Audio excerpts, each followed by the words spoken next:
Welcome to BitBoy Crypto. My name is Ben, and my mission is to empower you to find financial freedom through crypto assets. If that sounds good, hit subscribe. If you like these weird glares on my face, don't worry, it's changing now. Guys, let's talk about Bitcoin. Bitcoin just had a dramatic drop as we were looking at a range this morning on the live stream between a support and resistance on the daily chart that looked like Bitcoin was heading to the end of it.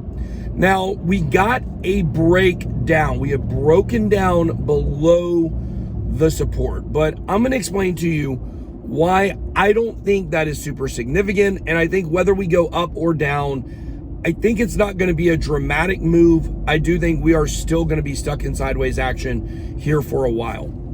So basically what happened is we were at the very bottom of the support line of Bitcoin, okay? We were at the very bottom. We were in between support and resistance. If you remember checking out the live stream this morning, and we were at the very bottom of that range. And then what happened? You had a giant wick for Bitcoin as it dropped about 3% in the span of what seemed to be only a few minutes. It looks like what may have happened is that there was a whale, a Bitcoin whale, who set a ton of shorts at the very bottom of the range, okay? So Bitcoin's already at the bottom of the range. A giant whale comes out, sets a ton of shorts below it, pressuring the price down. And what they were looking to do is a massive liquidation event. So for layman terms, what does that mean? A massive liquidation event would be where there would be basically a string of liquidations, a rally of liquidations, as basically Bitcoin hit several different support lines on the way down.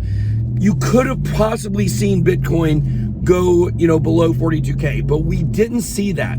Somehow this short was thwarted, if you will, and buying pressure pushed it back up. It went from about 46.5 all the way down to 45.5 and then back up to about 46.2. So we basically have recovered, and you see that, right? You see that with a lot of these wicks, big wicks on the downside. You see the quick recoveries. That what closes the candles, or pushes the bodies of the candles up higher.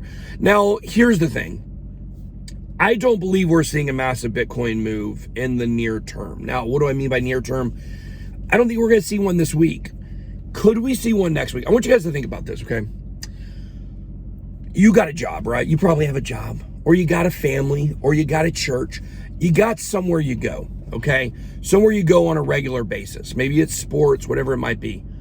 There is an element of the beginning of a year and the end of the last year to where it really takes a few weeks, almost to the middle of January, before things really seem stable and you're completely clear from the holidays, you're completely clear of the last year, and you are now really in the new current year, which right now is 2022. This week is like a get back to schedule week. There's still a lot of flights out there that are canceled. Everybody's not home. I found my new glasses. Look at these. You like these? How flashy are these? These look so much better.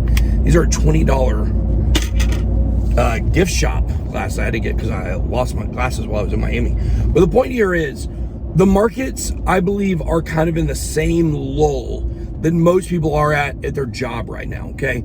We are seeing the crypto news begin to pick up, but we're not seeing a dramatic effect of that on the price. This drop we had, it was really just one whale trying to push the price down. And there are whales big enough out there to move the price in either direction. And we've seen that it looks to be this kind of situation where we're not seeing institutions active right now. We really, and we know that from the volume. The volume is still extremely low, especially compared to where the market cap is right now. I mean, the volume was this low when the price of Bitcoin was at 30K. Not much lower than this. Now we're at 45K, 46, 47K, and it's the same volume we had at the bottom of the market. So pretty interesting to see. I just feel like right now we're in a time where crypto news, while it's going back up a little bit, it's a little boring. Bitcoin is a little boring. YouTube views across the board are down. The attention on crypto, the Google search trends are down. But I implore you, continue watching these videos from my channel and other crypto YouTubers channels during this time, okay? This is a time where a lot of people get really discouraged. They want to make less videos. They don't want to put the content out there. That's kind of the equivalent that we see from crypto traders. They don't want to trade as much right now. They're not as engaged. Here's the thing. These are the times when you have the opportunity to learn more about crypto, to really push your crypto education further, okay? It was the times during the bear market. I'm not saying we're in a bear market, but it was the times in the bear market that I spent watching YouTubers like Crypto Daily or Lark Davis or Crypto Love or Crypto Crow. These are people I used to watch. It was the times in the bear market that I spent watching these videos that pushed me to the next level. And I know that you want to go from where you're at now to the next level. Maybe you've already made it to the next level, and that's great. You've already found financial freedom through crypto assets, but I want to speak to those who haven't been there yet.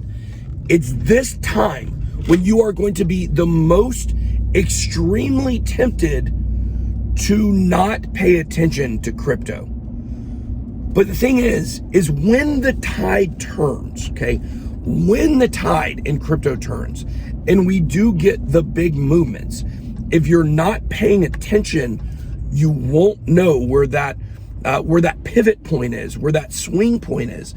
And you've got to be at a place where you're ready to make moves when the market is ready to move. But you're not gonna know unless you're watching videos and staying current on what's going on in crypto. I've seen this far too many times, because here's what happens. Let me tell you what happens. You stop watching videos, you stop paying so much attention, you start thinking about things that you were thinking about before you got down the rabbit hole of crypto, okay? You start thinking about sports. Now, I love sports, but I can tell you this, I used to pay a lot more attention to sports before I got into crypto. Imagine that, and you guys know how much I love it. Whether it's maybe online gaming or whether it's something else. The fact is, you will get to a point where you stop spending so much time with crypto. And then before you know it, what will happen is that you will lose interest. And then the next time you look up, you will realize Bitcoin is back at all-time highs and you missed it because you weren't paying attention, because you kind of fell out of love with crypto because it got boring. I never did that. I had that temptation over and over and over again, but you can't lose the fire you have for crypto.